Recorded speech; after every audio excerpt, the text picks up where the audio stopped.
Tobey Maguire's Spider-Man is still the GOAT as far as live-action Spider-Men go, and he is a powerhouse in a fight. But how would he fare against the live-action Gauntlet of Spider-Man villains? Would he be able to beat them all, or would he die pretty early on? Well, let's talk about that. I'm not gonna go too deep into Tobey's backstory, because let's be honest, you all know who Spider-Man is, you all know how he got his powers, and chances are you've all watched his films. Let's go over his best feats. I don't really discuss lifting strength often in versus battles, but with a character like Tobey who quite often uses the environment to his advantage, I think it's worth bringing up. As a bench line, Tobey's webbing can casually support the weight of cars. Tobey himself can hold the weight of a cable car with one arm for a long ass time. By using his strength and his webbing, he can bring speeding trains to a stop, and he can also support the weight of a wall that is in close proximity to a portable sun. And as far as AP goes, Tobey's Spider-Man is a clear cut above Tom Holland's Spider-Man, not only demonstrated in their power clash, but also because Tobey triumphed over villains that Tom struggled significantly against in No Way Home. With MCU Spider-Man in Infinity War and Endgame able to consistently overpower Cull Obsidian's attacks with his raw strength. Not to mention, MCU Spider-Man struggled extensively against Green Goblin, someone who Tobey was able to beat even when he was holding back. Same can be said for Doc Ock. Tom in the Iron Spider suit struggled heavily, but Tobey, even when fatigued and exhausted,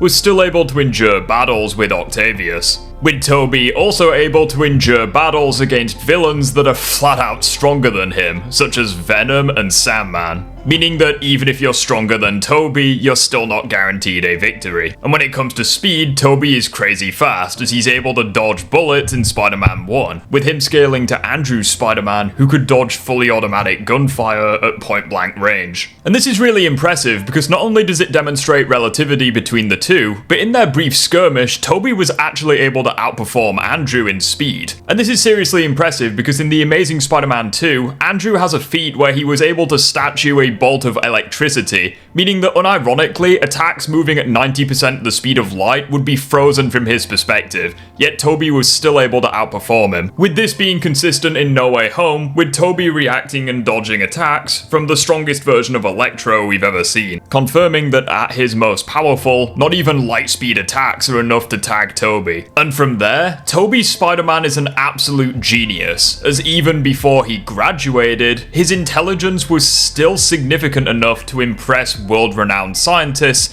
such as Norman Osborn, with Tobey in Spider-Man 2 demonstrating that he was smarter than Otto Octavius when it comes to nuclear physics, a man who spent his entire life studying the subject, with Raimi's Peter also impressing Dr. Kurt Connors throughout the trilogy. And from there, Spider-Man also has his iconic spider sense, with this sense allowing him to stay alert and aware of danger in the immediate vicinity, even if he himself cannot see or hear it, with it also warning him of hazards that are a great distance away. And whilst Tobey might have the least impressive spider sense, he easily has the most impressive webbing, since his is organic, which sets him apart from the other two Spider-Men, and as a result of this, he doesn't have to worry about running out of webbing mid-fight. And now we've gone over Tobey's stats, let's give a brief recap as to how he would perform against the villains in his own trilogy. I don't think anyone's gonna deny that Tobey would no longer struggle against Green Goblin,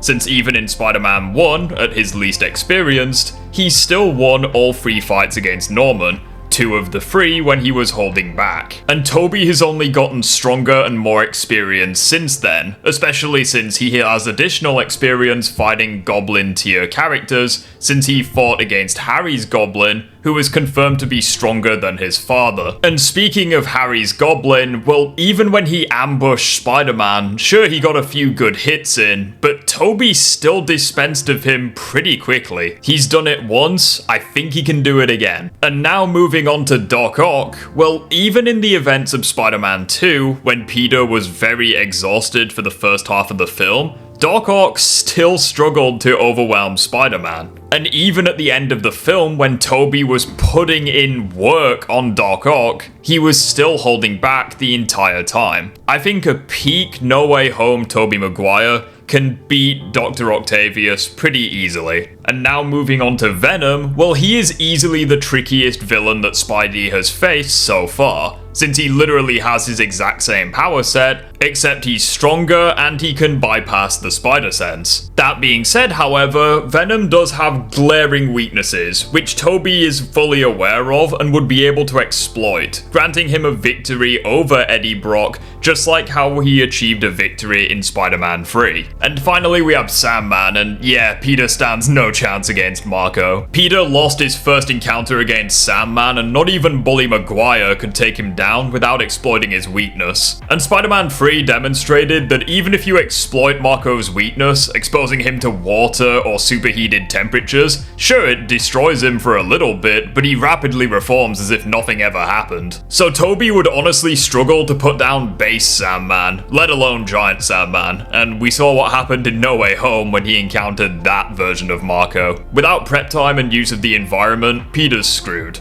And now that we've gone over the villains in his own trilogy, let's see how he fares against the rest of the villains in the live-action Spider-Verse. Starting with Shocker in Homecoming, and yeah, Tobey's Spider-Man, to the surprise of absolutely no one, obliterates the Shocker, like he just blitzes and one-shots him. The best you can say for Shocker is he got a few good hits in on Tom's Peter, but Tom's Peter in Homecoming was very inconsistent and nerfed in power anyways. He went from 1v2ing Falcon and Winter Soldier to getting caught off guard by the Shockers not once but twice. And we saw that a single blast of webbing could take Shocker out of the fight. So yeah, I think Tobey fucks him up without any issue. And as for the other villain in Homecoming, yeah, Tobey once again beats the shit out of Vulture. The most inexperienced version of Tobey could keep up with Green Goblin, and modern day Tobey can keep up and react with Electro. And as a result of this, Vulture is nothing new to Tobey, and at the end of the day, he's not superhuman, he's just a guy in a very impressive mech suit, so Tobey could probably just dismantle the mech suit, and from there he's just a regular out of shape human. He'll get blitzed and taken out in one punch, the same way that Shocker would. Moving on to Kraven the Hunter, and this is where things get interesting, because in his film he is fairly impressive as he can dodge gunfire, and he has strength feats comparable to Captain America, but again, his showcases of strength are nowhere close to Tobey's, and he also has no light speed scaling, so he's just gonna get blitzed and folded. Kravinoff wouldn't even get the chance to make it a hand-to-hand fight, because Tobey would just web him up.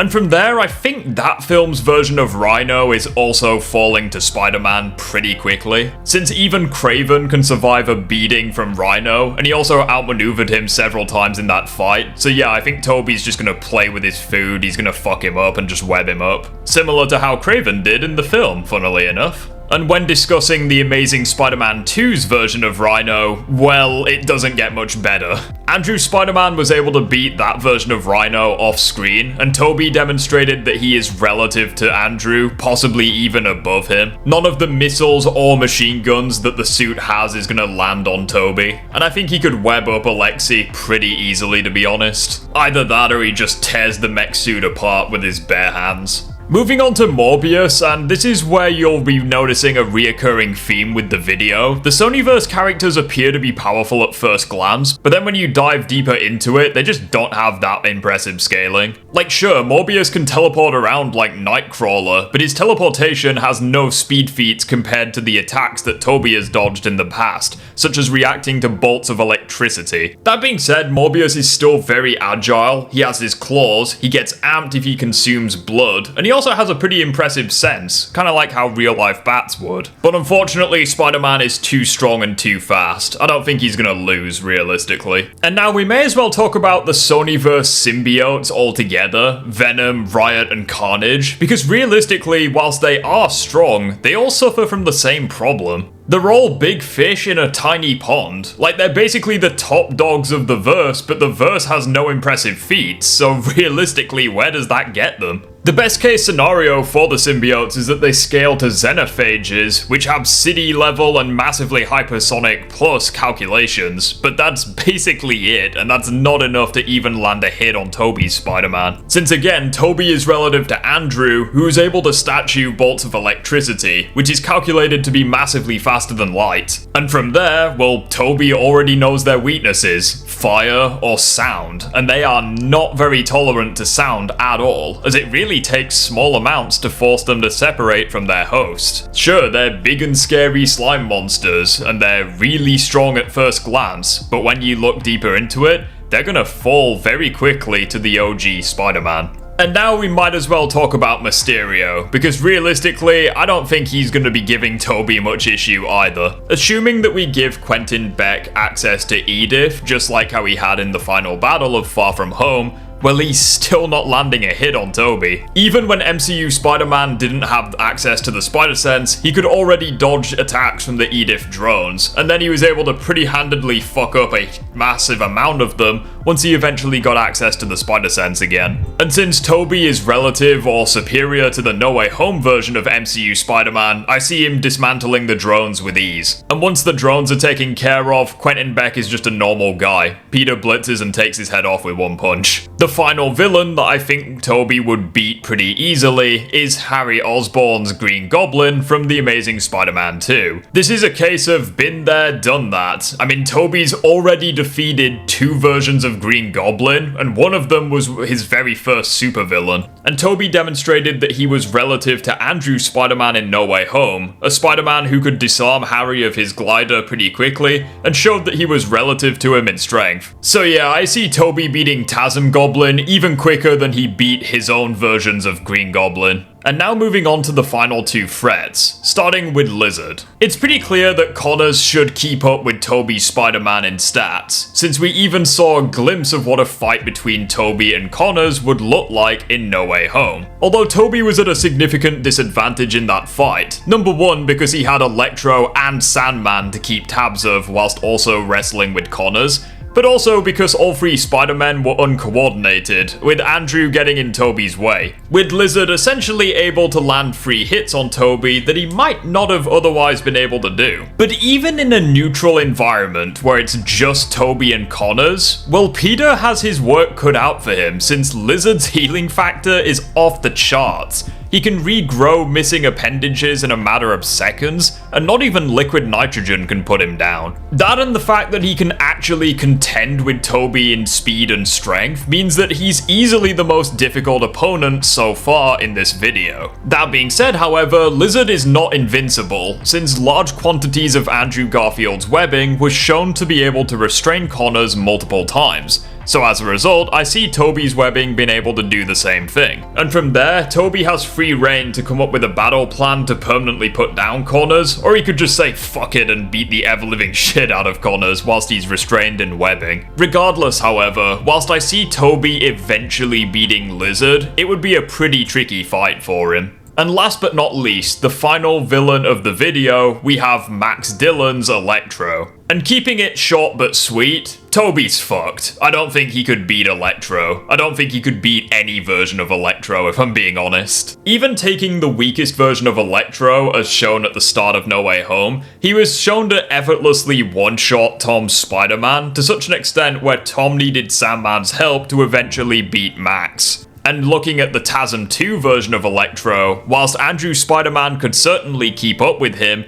he was incapable of putting him down permanently without the assistance of Gwen Stacy. And now discussing the most powerful version of Electro in No Way Home once he gets his hands on the arc reactor, well, he could effortlessly keep up with all 3 Spider-Men at the same time, with Doc Ock essentially having to catch him off guard and trick him in order to eventually win. Whilst Tobey's Peter could dodge attacks from Electro, and he could definitely take a beating before going down, the only visible outcome is that Tobey is eventually going to die by the hands of Electro, and you can't even make the argument that prep time would make a difference, since all 3 Spider-Men literally had prep time going into the Battle of No Way Home. And yet Max was joking around whilst casually bullying Tobey and Andrew simultaneously. So yeah, I think in a fight against Tobey on his own, Electro is gonna have a fucking field day. And now that we've reached the end of this video, what do I ultimately think? Well, I think Tobey could definitely beat almost every villain in the live-action Spider-Verse. However, he would stop at Sandman and Electro.